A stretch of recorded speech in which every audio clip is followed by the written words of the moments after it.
Okay, I guess I should stop rocking out.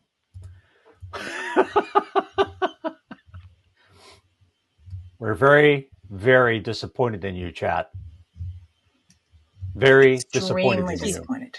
You're all busy chatting before the show starts, and now that the show's here, you're just going to sit there like lumps. I mean, seriously.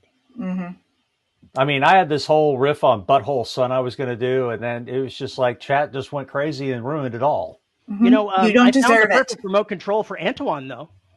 This is true. Can they decipher the hieroglyphics? The ancient hieroglyphics.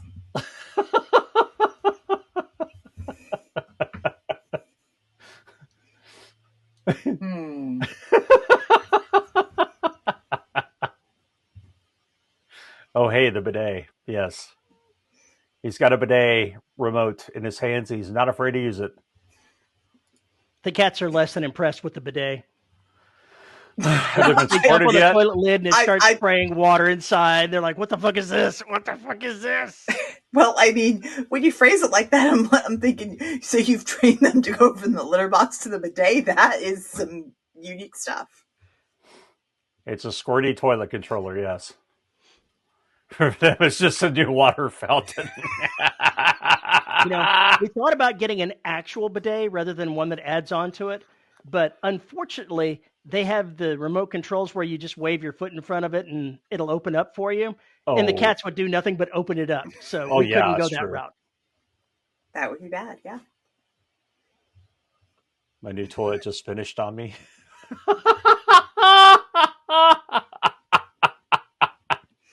Well, then. Very disappointed in you, chat. You know, Very disappointed. That's a very strange money shot. I got to tell you that. Yikes. Yikes. Good grief. So are you planning on putting a camera at the bottom so you can see the bidet and the action? No. Maybe I should live stream it to the web. Dude, you would make so much fucking money. You know, You would make so much fucking money. Your bank account would swell. I mean, you ever wanted to start an OnlyFans? There you go. I can name my OnlyFans account Bidet Hero. Paul, you know you're just writing this down for future work. James? No, you can call it No Day But Bidet. Ooh. My cousin did ask me when I was going to kill somebody with a high-pressure bidet.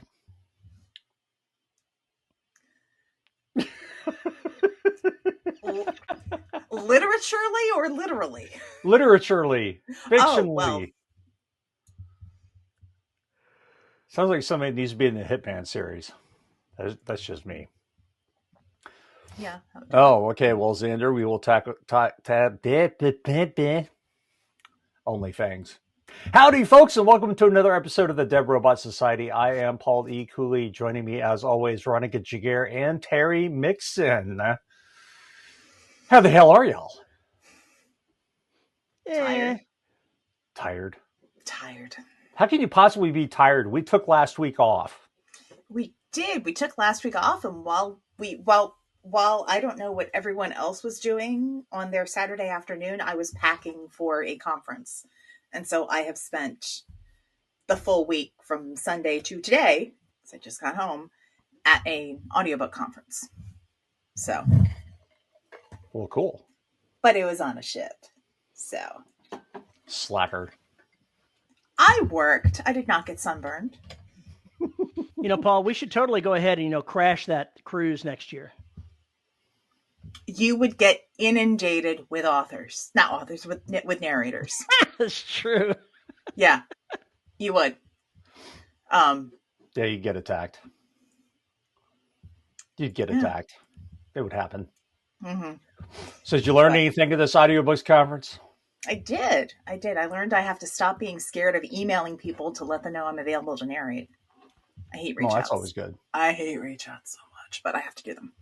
So, yeah, just I'm terrified of hearing no. So I don't ask, but I've got to send the emails out. So and I learned some stuff about social media. Xander, have I considered not being tired and being awesome Xander, instead? oh man, you must be in management. That's all I can figure. Anyway, go ahead. And here's the them thing. just fighting words, buddy. I mean, those things are not exclusive of each other. I have been both tired and awesome since the age of 18. So, sorry you can't recognize it. But but no, it was good. I'm so sorry.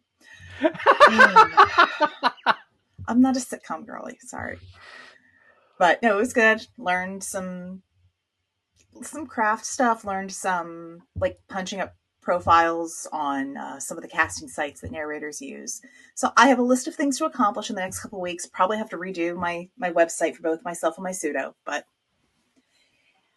it's what else is new? Yeah. And record more demos. So I've got to record more samples because I found out it's not just like 3 to 6 on your website. You should have 8 to 12. Oh, okay. So yes, I have a lot to record. But do I have a Patreon yet? No, James, I don't have a Patreon yet. And I am very bad at balancing things. So my problem is I have to have things I can put on the Patreon. I can't necessarily put things on there that I'm contracted to narrate because publishers. So I have to build up a store of what I can do. Now, granted, I am partnered on a Patreon with someone where I am the sole narrator and there is a revenue sharing bit, but I do not have my own Patreon.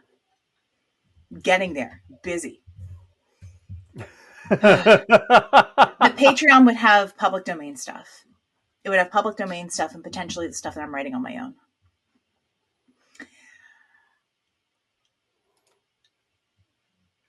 Can't you put samples on or short bits? I could put new release things, so like new release things, kind of like what you would see on TikTok or Instagram. And I could do like in the booth videos, but I don't have the bandwidth for that. I mean, I'd have to get the video, edit it, and I'd have to worry about things like looking decent in the booth and these sorts of things because half the time I'm in my pajamas or I'm in workout clothes. And I am a self-conscious puppy. Xander says, though I have seen the narrator for He Who Fights with Monsters blinking on their name, doing live streams, recording the newest book. Yeah, so one of the fun things, a lot of guy narrators get a better pass than femme presenting narrators. And a lot of the femme narrators who do it, I'm not that cute. So it's one, it is not on my, it's not my thing. And no, I'm not going to, the Mistress V stuff, I have on the Patreon that I'm partnered on, I am going to be narrating some of the more, like the live scenes there. But that's behind the other thing. Because I don't want to be harassed either. There's a lot of stuff that goes into it. But have you considered becoming a VTuber? With what time, my darlings? With what time? That way you don't need to be on camera. You have an avatar in place for that. So in other words, while you're recording, you have an avatar watching you. Your avatar is actually doing the recording. That's what people see. Right. Explain to me how that happens with the ethical use of AI. That has nothing to do with AI. No. Basically, what it's doing is just taking an image of you, and then it's basically morphing it into whatever else there is to follow your facial expressions. It is not high on my priority list. To be fair, if I could spend an hour, if I'd have to choose spending 2 hours on that and spending 2 hours on like health and wellness and fitness, I need to focus on that first. Fair enough. Yeah, fair enough. Priorities. So yeah, that's been my week. Terry, what about you? Besides the saga, where's the saga now? Yes. What epic stanza are we on here in the the Terry ad. Let's see. We're just about done with all of the major work. And except for getting the glass put in the shower upstairs, I expected to have that done probably by midweek this week, to have all the last little things knocked away. Until last night, where we were upstairs and was looking into the upstairs bathroom. And now that the light was put in yesterday, we can see that there is a wrinkle in the sheetrock over the shower. Not sure what it is. It's definitely like a wave effect going on there. And they're going to have to go ahead and come back in and float that out some more and then retexture and repaint the entire bathroom ceiling. Oh, God. Oh, God. Because otherwise it's not going to go away. So I thought we were done, but we are not quite there yet. Every time I try to get out, they drag me back in. That's pretty much this entire project. Wow. I'm sorry to hear that. It is what it is. Have you managed anything creative-wise? What's creativity?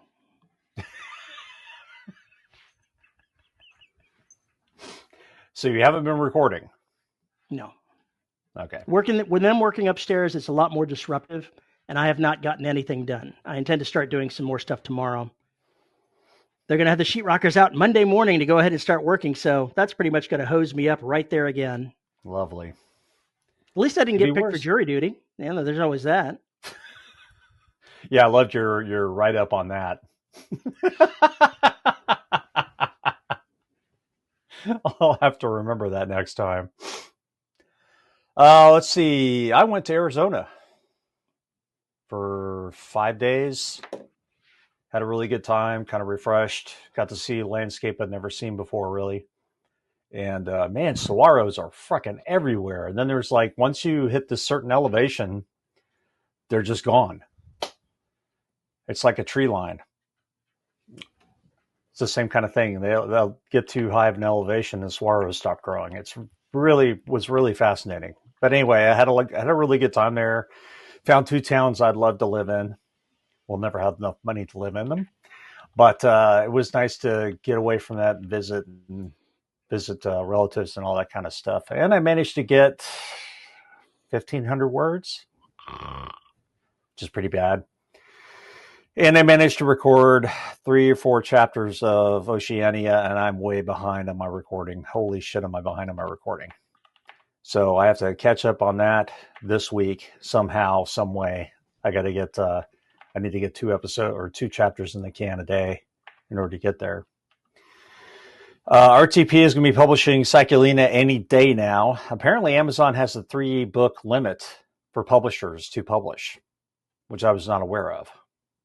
It's to keep all the spam publications from just dumping out piles and piles of trash. So unfortunately, it hurts real publishers too. 3 a day. It's not like it's 3 a month. It's 3 a day. So it's not a terrible limitation. Or 3 within a 24-hour period. Yes. Okay. But when you got 20 books in your queue and you keep adding to the queue, somebody takes a while to get to the front of the queue. So anyway, I'm in the queue somewhere, but I should find out sometime this week when it's actually going to get published. And they want Kill Shelter. Yay! Woo! So I just have one more book left on the contract, and I have no idea what it will be. Again, I am lost for words. Lost for ideas. I don't know what to write. So I'm just going to stick with Signal Decay for right now and wait for a bolt of inspiration to hit me. Or for the deadline to start creeping up on me. That will do it too. You never know what you'll find. No. So anyway, that's pretty much where things are right now. Not too much else going on. Except for the fact that your lazy hosts couldn't really come up with a topic idea. We came up with topics. They were just stupid. I've come up with topics for several weeks now. Thank you very much. Oh, no. Topics. Dude. I think this week's show should be why Antoine should not be allowed in public after he's drank anything. Just after he's been drinking? After he's been drinking. I should have started off singing Butthole Sun. I really should have. Anyway, yeah, looks at Topics channel where there's not much going on there. Mm-hmm. Yes, exactly. Were they publishable topics? Most of them. Phoenix, we're curious what towns you saw hated least. Love Jerome, love Sedona, love Cottonwood. I didn't find any place I hated except for I-10, but that's normal across the entire fucking United States. So yes, I can concur. Having driven much of it from Florida through to New Orleans and slightly beyond, yes. Yes. I-10 is hell from one coast to the other. This is the way it is. Except for that 700 miles through Texas, which is just nothing there but jackrabbits and rattlesnakes. That's and usually pretty somewhere. Open. Yeah, something like that. Mm-hmm. So we did have, where is it? Not that one. Where the hell is it? You put it up here, and I've forgotten it. There we go. Xander asks, what can indie authors learn from traditional publishing and vice versa?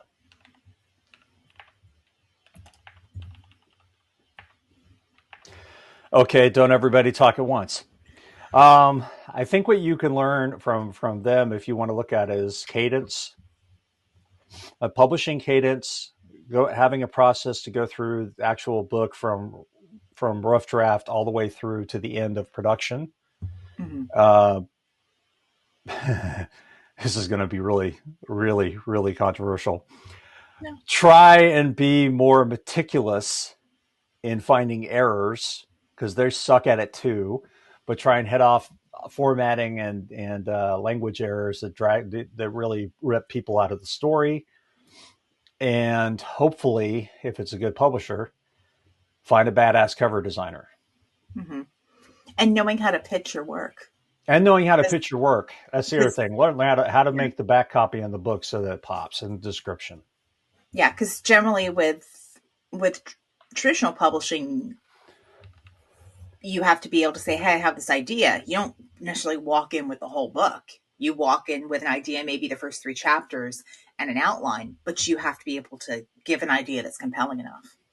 Whereas indie, you can write the whole damn book, and if nobody likes it, you put it out yourself. And then everyone loves it. I'm being optimistic. Uh-huh. Yeah. Terry, what do you think? I agree with that. Okay. It's very easy to say. So what do you think Trad Pub can learn from indie? Have more balls. They need to be more nimble. They need to be more nimble than what they currently do. And they need to, sadly, dial back the nose in the air that they have towards indie publishers. Is there a lot of junk that's out there? Sure, yes. There is. But simply because it's indie published does not mean that it is always junk. And there are plenty of people making bank as writers in the indie community, and there's a lot to learn from them, and they would be well advised to do so. I think they also need to have some balls when it comes to choosing work that's out of left field. Because I think if you look at some of the stuff that's going on in indie community, it's things the publishers won't touch, but they sell. People like them. The RPG stuff, I don't know that the big publishers do any of that.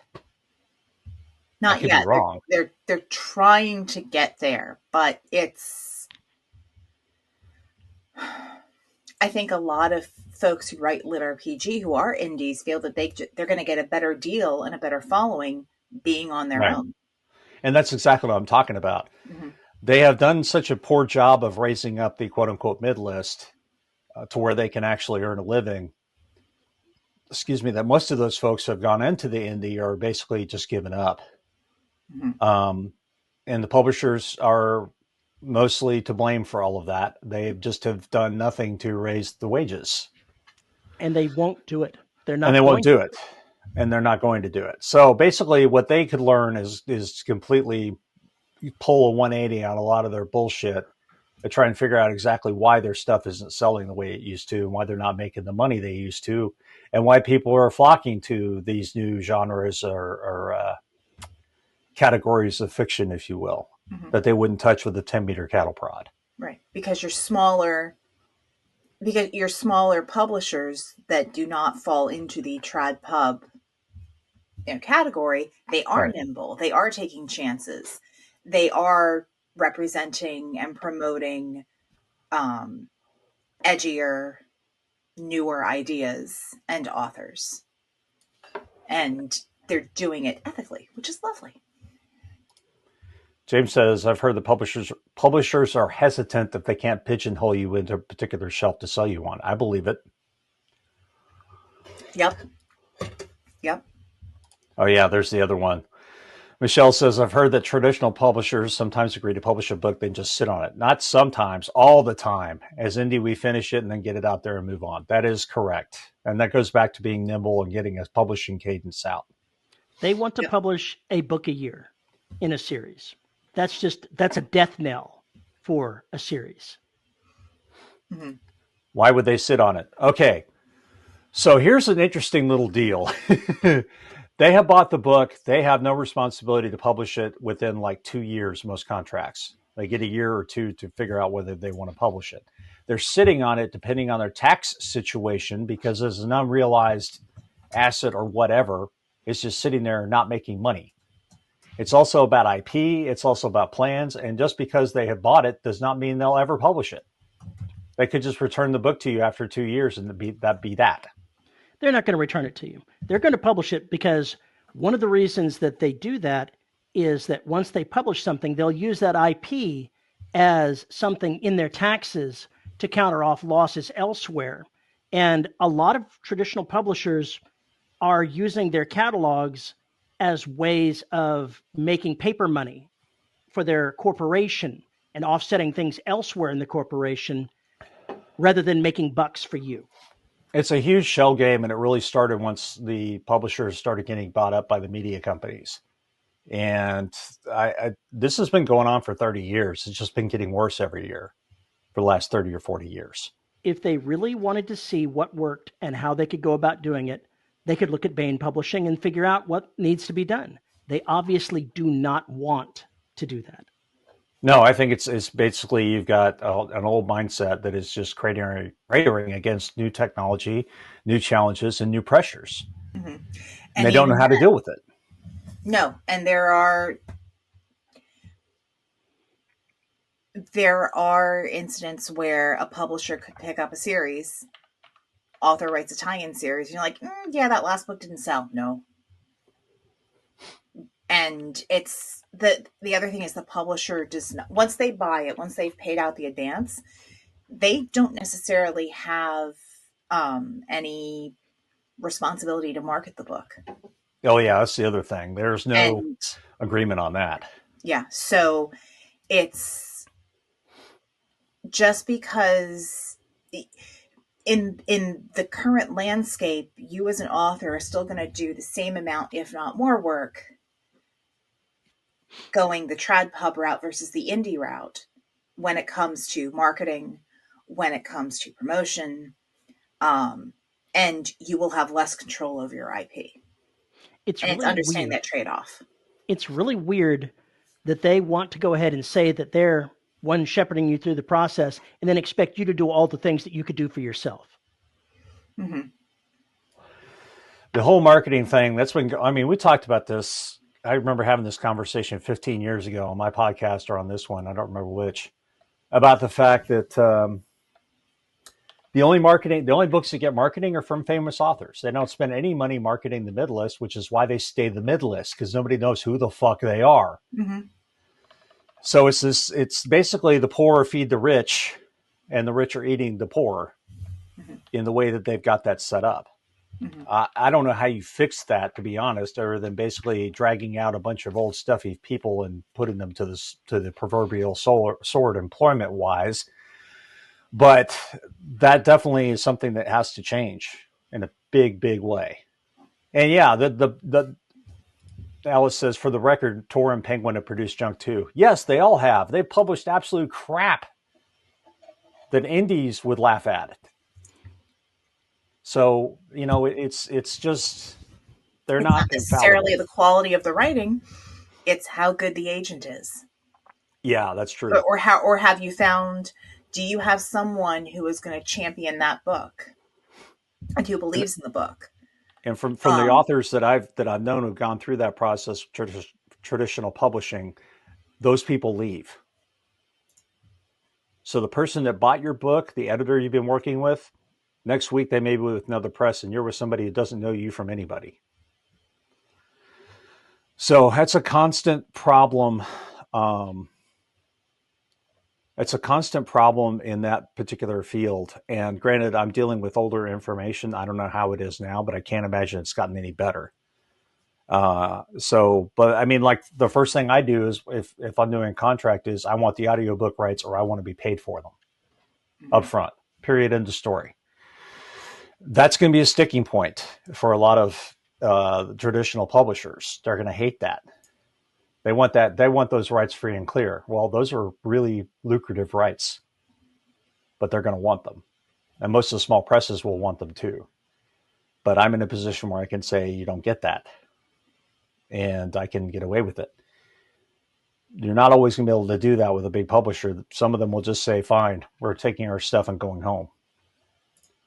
Which is fine. If they're not willing to respect the rights that you want, then you have to make a decision. Do I want to be locked into an IP contract with these yahoos for 7 to 10 years and give up all the rights to that stuff just to have my book maybe one day lined up on a bookshelf?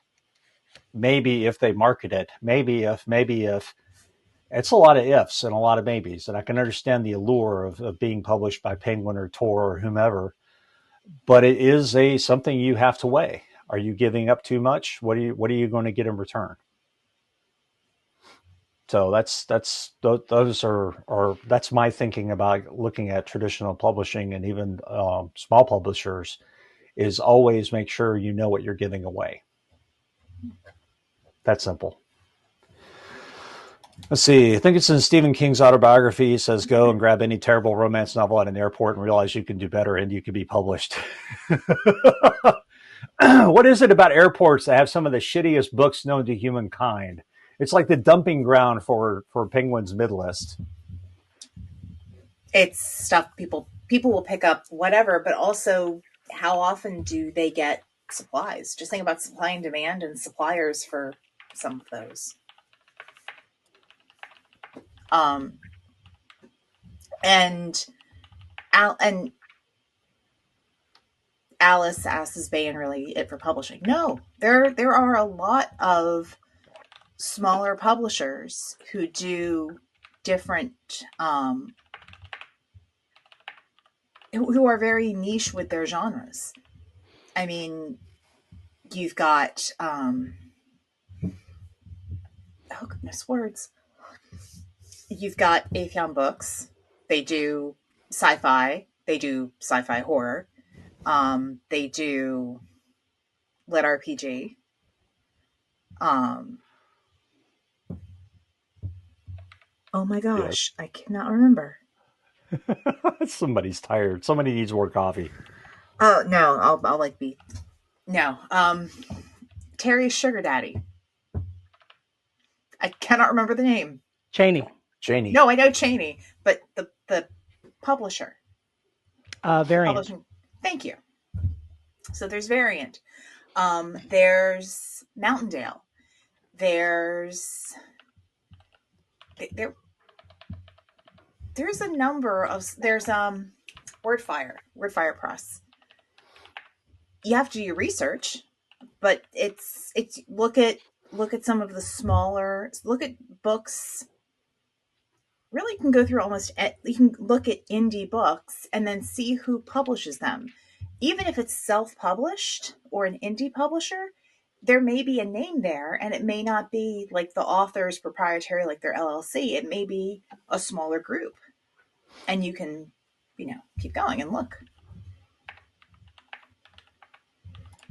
So with all the downsized traditional publishers, what realistically is the reason for going that route? Exposure. Because if you have something that is really good and it is what the publisher is looking for, and they decide to market it, and if it fits a trend, is still the idea of whole writing to market. If it's something that fits a trend and could be marketed and jump on, the current bandwagon of things, it could be really good. And then it is worthwhile. But yeah. Exposure, but they don't advertise for you. Where is the exposure? You have to expose yourself. Yeah. Hi-yo! They put you in jail for that. Yeah. No, there can be. There's certain publications and there's certain reviews. There's certain places that a trad pub book will be showcased and people it will be shown to, and folks who will review it because it is trad pub, that indie publications don't get into, or don't get into without knowing the right people. But again, and it's also the time limit. If something goes trad pub, like, okay, full disclosure, every book that I have published has, well, that I've been part of it, has technically been trad pub. Yeah, it's Bane. Bane is trad pub. And I know, a small publisher, a traditional but small publisher, yeah, right. And the anthology that we did for Secret Chronicle, that went through Wordfire Press, and it was still tied to the superhero IP, but it went through Wordfire because it was an anthology. I'm like, yeah, we probably can't sell it. Okay, we went through a smaller route and put it out, and I did the audiobook through ACX with Wordfire.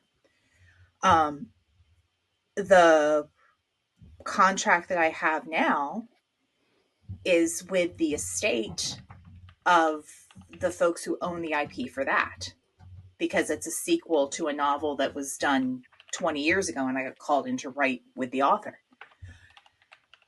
I know that I'll deliver that draft. I will not see that book come out for at least 18 months. At least. And that's just how it goes. I don't know if Ollie can get to narrate it. I have to figure that one out too. Because just because you're the author on it does not mean they will have you be the narrator on it, even if it's written totally for your voice. Correct. Ask me how I know. So it's,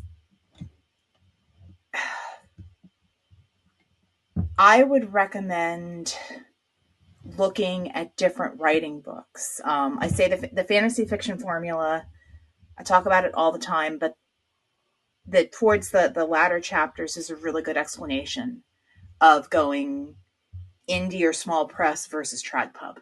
Yeah. And it's a trade-off. And you have to just figure out what you're more comfortable with. The dream I had when I was a kid is that one of my books would end up in the bookstore. I'd walk into the bookstore and I'd see one of my books on the shelves. Chances of that happening for me are pretty goddamn minuscule.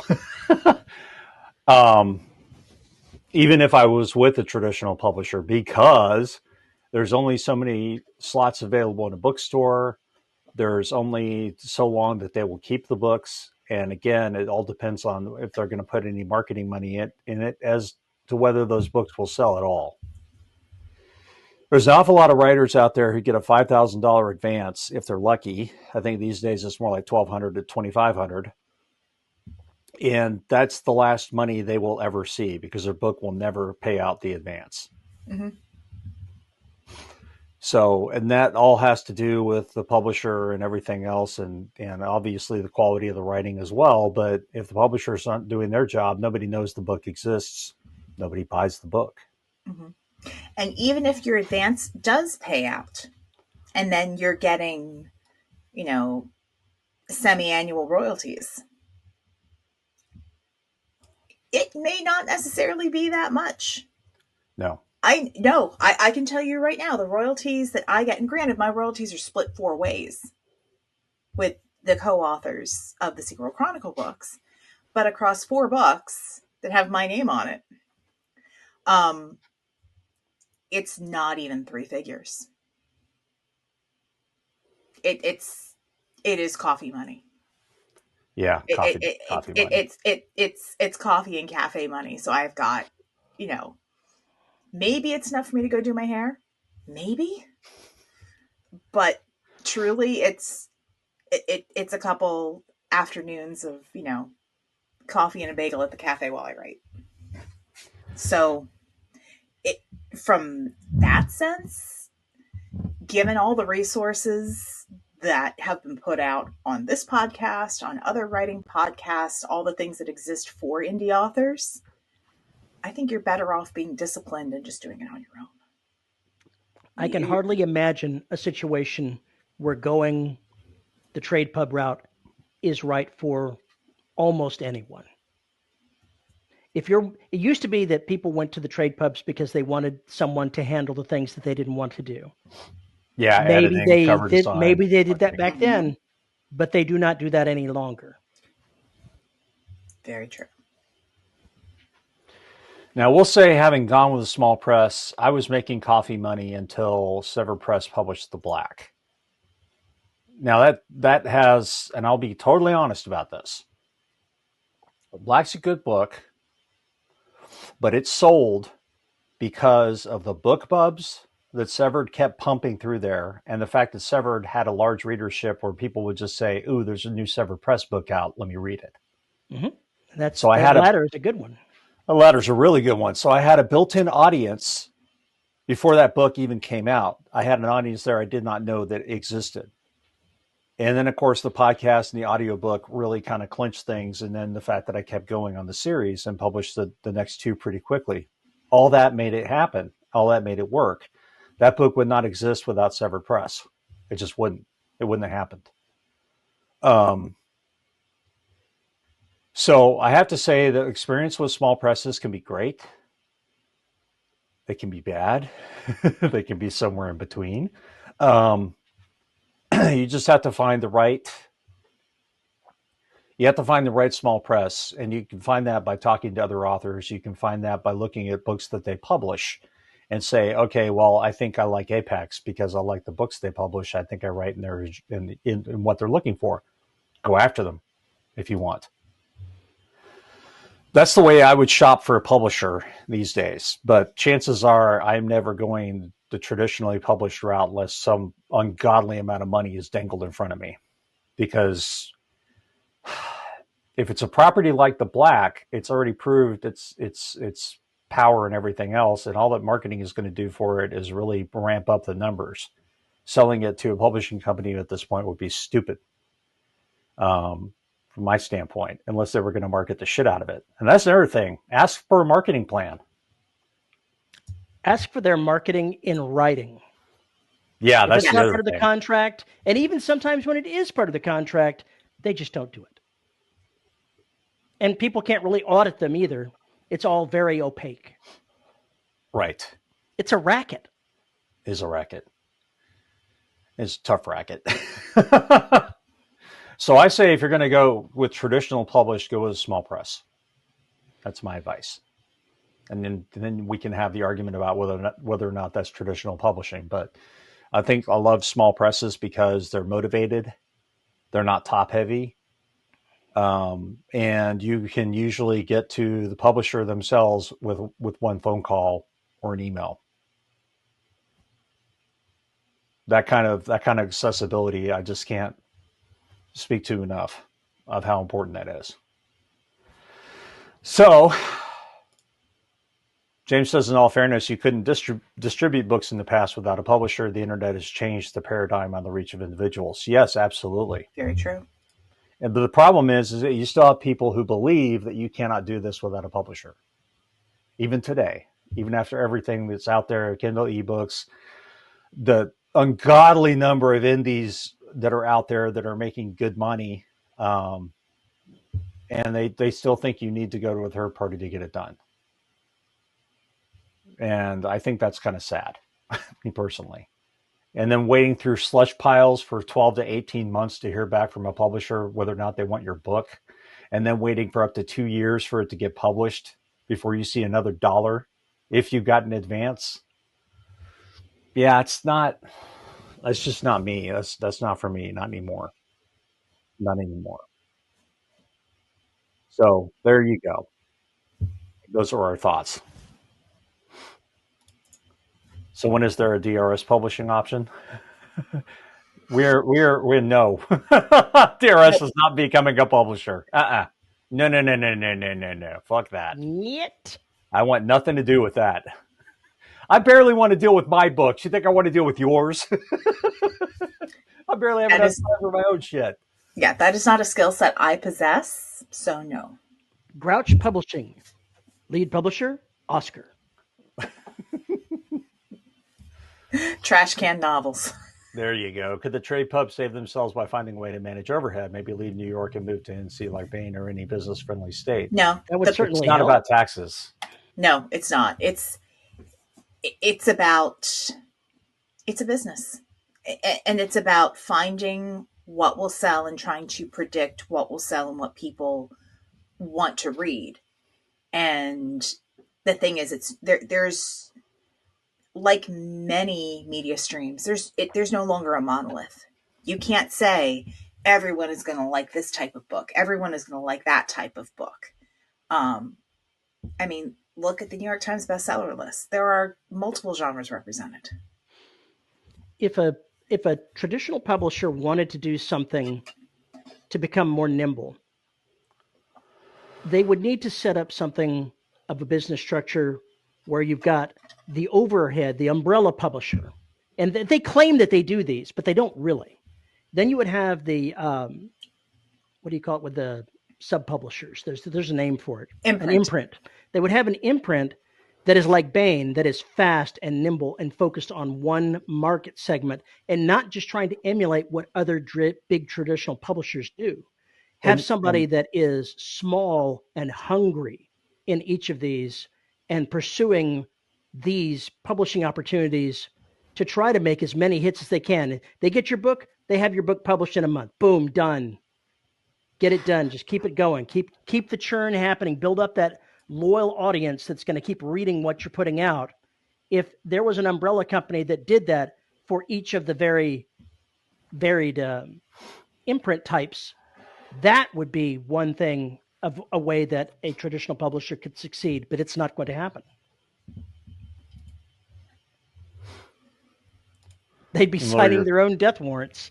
If you can control your costs, the ROI requirement is lower. Let's look at the cost of the CEO of Fox Media or Penguin, and go look at how much those fuckers make. Let's start there. Yeah, and it's let's start there. Well, and the other thing is, you don't have to move to recognize. Moving is not going to change how much they spend on marketing, because their marketing costs, if they're not doing the same marketing strategies that indies are, by putting them in Publishers Weekly or putting them in whatever book review publications are out there,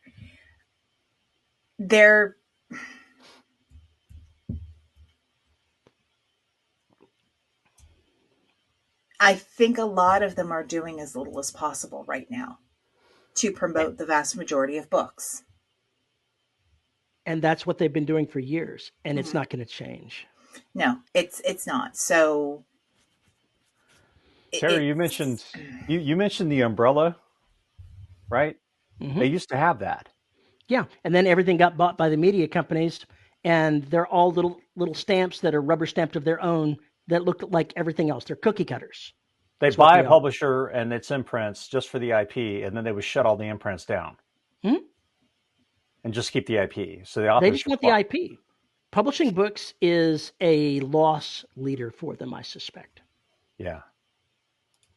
So what I'm hearing is it's more complex than just local taxes. Thanks for humoring my reader curiosity. You're very welcome. It's a complex issue. I mean, back in the day, I would say that when we had like 20 of them, we used to, believe it or not, before it became the big 6, big 5, big 4, big 3, big 2, big 1, we had that. Publishing. And they competed on what they could put out, the quality of what they could put out, and whatever editor happened to be running the show, at that time, they had the authors in their stables, and they knew the kinds of books they wanted to publish. And if they liked Paul Cooley's style horror, they would hire Paul Cooley to write books. They will want his books. And they're going to want another horror author's books. Those editors are gone. Those people are retired. They don't run that way anymore. You don't have a stable of authors. You have a stable of contractors. There's no growth. There used to be an interest in growing a writer's career. That is dead. Fucking dead. Unless you're big. And then you don't need it, which is the ironic part. They're not interested in growing Stephen King's career. Stephen King's career is what it is. They're interested in providing him an outlet so that he can publish his work and they can help offset the losses they're having in other places. That's a good way of putting it. So it's a very complex issue, and bottom line is I don't think any of the three of us think it's going to change, but that's what would need to change in order to make it successful again. Let's see. What happens if y'all's IP if the small press you publish with goes under? Do you lose the rights to probate courts? For shared properties, it's complex. What I've seen is a lot of publishers go out of business and they revert the rights. I've also seen instances where the publishers go out of business and did not rescind the rights because what they wanted is the company that's buying them out of bankruptcy or just buying them wants those rights, those contracts. They don't reset. Or they get sold. Yeah, or they get sold. They get sold to whoever buys that publisher. Yeah, they sell you off. You're like a slave on a trade block. They just sell you off. So, and what they do with that, I have no idea. It just all kind of depends on what their plan is. But they've got the rights to that book however long that you signed it, unless there's something in your contract that stipulates otherwise. So that is something to be wary of. But the IP will get returned unless your contract is draconian. James says, I think if you can find your tribe, as Seth Godin would phrase it, you can produce your work for your narrow and deep niche site nowadays. Yes, you can. It didn't sound dirty. Don't kink shame. What did I say? What did I say that made it sound like kink shaming? Now I need to know. My new deep, narrow niche of bidet mysteries. Wow, that's specific. Said narrow. There we are. That's pretty narrow. Oh, the joke about slavery. Got it. Thank you. 1,000 true fans. You know, in a way, if you hit like 500 to 1,000 people who are looking forward to your next book, I think you're in really good shape. And you're doing quite well. What do you guys consider red flags as an indie? What would make you run for the hills or look for a way out of the deal? Automatically demanding your audiobook rights. Automatically demanding any media rights. You in this day and age, you don't know what media is going to come next, and you don't know what's going to be popular. So if you are working with an indie press, you start with print rights. That's it. Print rights in the language in which you publish, in which you wrote it. You don't give away translation rights because that's a shit ton of money too. Mm-hmm. While that is certainly one way to look at it, if you have knowledge and experience with dealing with the publisher, you may come to a different conclusion.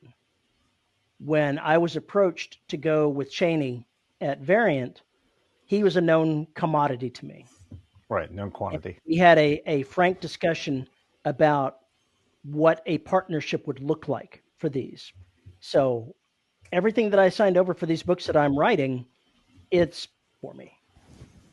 Well, and I think the key is you had that discussion, and he was very open and transparent about it. You knew exactly what you were getting into. The other thing you're getting out of that. Go back and bleep that. I'll try to remember that. I probably shouldn't have said that. Probably not. Shouldn't have said that. I feel like Hagrid. Oh, I shouldn't have said that. Shouldn't have said that. I was going to say something and now I'm lost. I've lost it. Mm-hmm. Yeah, make sure, V's right, make sure that the stuff is spelled out. Print, digital, and have them spell that out, ebook rights.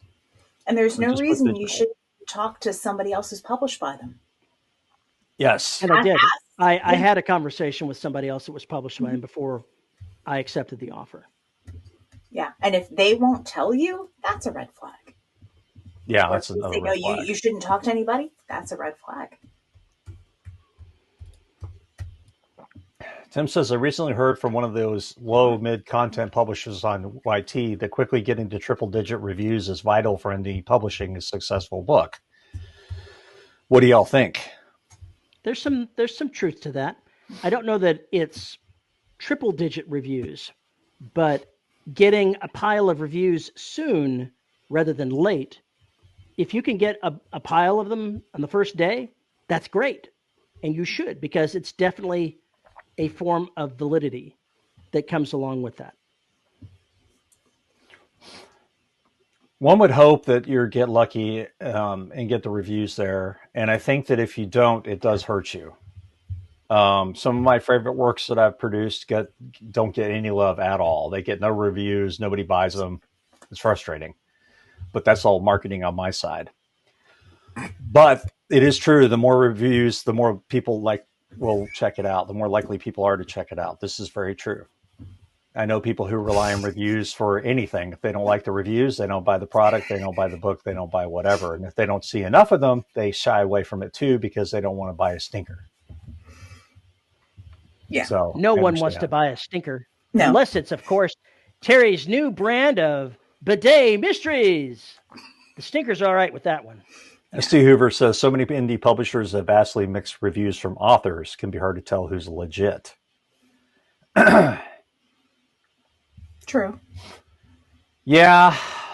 Like I said, I think you have to take a look at who they're publishing, what they're publishing, how they're publishing, and how they're marketing.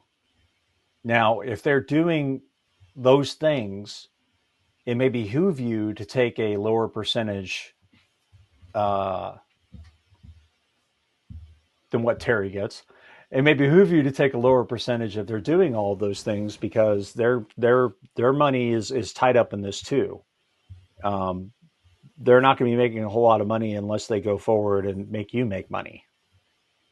And they have to be able to produce something that's worthwhile. Yeah. The audience that Variant had made it worthwhile for that kind of split. Yeah. I ignore reviews, especially if they have a lot right off. Those are the fans' beta readers. This is true. Well, what I would say, Rowdy, if I can only speak, is that the reviews themselves, maybe you shouldn't pay attention to some of them. I don't even read reviews. I look at the stars and the average star rating of a book. Yeah. It's easy to tell if the reviews are authentic because there's always a pattern of how many 5 versus 4 versus 3 versus 2 versus 1 star reviews that you have. And if it doesn't look like the rest, there's something hinky there. But if it does, and the average rating is pretty high, that's a good indicator that it's probably a good book. Are we in trouble, Paul? When I was in the Army as a medic, that word meant that the first sergeant was mad at us. What did I say? What did you say? I don't know what word I said. Cat hair in my face. Yeah, well, I noticed. Yeah, this is what happens. I'm gone for a week, and it was like, Dad's taking a nap, Mom. And I'm like, okay, so do I have holes? Back up, human, love me. Yes, back up, human, love me, let me. Good thing I finished my coffee. Otherwise, it behooves me to say, "Thou shalt do push-ups now. 1,000 of them. Do them now." Push until the earth moves. Yeah, push until the earth moves. Push the floor. And yes, I realize, of course, that the earth is already moving, but that's what they said. That's what they said. I wasn't even thinking that. I'm thinking, well, technically, if you push down hard enough with a force, you are going to cause an indentation. This is why I would not be good within that chain of command, because I would argue. Logically, do you understand that I could make it move? No. Everybody that does a push-up very slightly moves the position of the earth every single time. Man says I kind of read book reviews the same way as I do for restaurant reviews. I ignore fives and ones and then read a mix of the middle ones. I have done that too for various products. I go and I look at the threes and the twos and the fours, and I see why they're not fives or ones. And what's funny is sometimes I find somebody raving about a book and they gave it 1 star. I think they just punched the Click the wrong wrong button. Yeah, put the wrong button. Oops. So you have this great 1-star review. And then, of course, you've got some negative reviews that don't really have anything to do with it. Like, I forget who put out the post of the review on their book that says, was not a complete package of 36 sausages. Yeah. Mm-hmm. Yeah, I mean, it is a...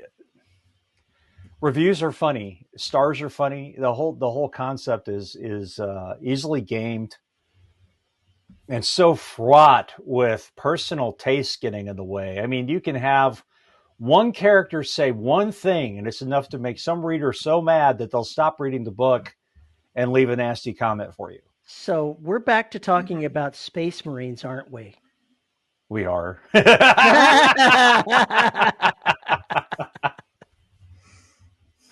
We are, and also being part of the gay conspiracy and all sorts of other good stuff. So, yeah. There's a gay Space Marine conspiracy? Nobody told me? The Man. sausage one was Scott Moon. I read his books. Okay. I'll have to tag up with him the next time I lay eyes on him and ask him, if he's ever delivered that 36 sausages to that poor reader.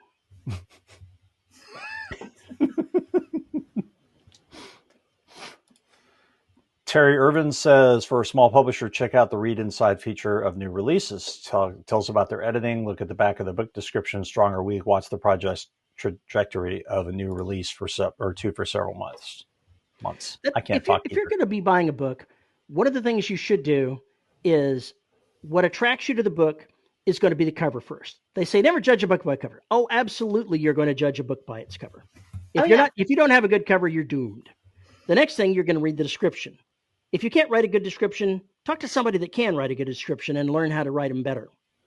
Then, if you're still on the fence, read the first page, read the first 2 pages, whatever. Read the sample. Or if you're doing an audiobook, click the sample button and listen to how the narrator sounds, listen to what's going on there. I've had a couple of audiobooks where it sounded very interesting. I bought the book and I absolutely loathed the narrator from the first instant that I heard their voice. Not very often, but occasionally it has happened. Everyone's ear gets tuned to something different. There are some people that folks love, and I'm like, I cannot do this. It doesn't jive with me. The one that I'm thinking of was I guess it's a Portal Fantasy is what it was. Mm-hmm. But the narrator just had this smarmy tone talking. And I was just like, I cannot stand the sound of your voice. That's a very punchable voice. I love it, a punchable voice. Man. I've had reviews on books that I've done that said the female, I don't know if it was the narrator or if it was the female main character, but I just wanted to punch her. She just made so many bad decisions and she was so whiny. And I'm like, I did the text as was given. So if you hate the character, you hate me. Yay, I did my job. I still like the book, and I'm probably going to buy it in print, i.e. Kindle, so that I can go ahead and read it without having the narrator's voice just ruin it for me. It's everyone has different listening taste. It's just taste. Yep. Well, we did it again. We managed to cause you to lose another hour of productivity and writing time by talking bullshit. How many hours do you think we've robbed our audience of over the years? Would they have an extra year of their life if they hadn't listened to this show? How many years how many years has this been going on? Oh my God. 2008. Oh, don't make me count. 17 years? 2008, I think. Yeah, something like that. Shit. So if we do that, oh dear, that's an estimate of about 800 hours. So let's see. Let's bring up the calculator here. If we've got 800 hours and we divide that by just your 8-hour workday, that's 100 days of listening. So, obviously that's a lot of time. 100 work days of listening. That's terrible. We should apologize to our listeners right now for all the time that we have robbed them. Not to mention the brain damage we've given them. Yeah, some of our episodes were 2 hours long. Yeah, there was a long stretch there where we did 2-hour long episodes. I've blocked that out of my brain because wow. We couldn't shut up. And this is not counting After Dark, so it could be very well Jesus. closer to 1,000.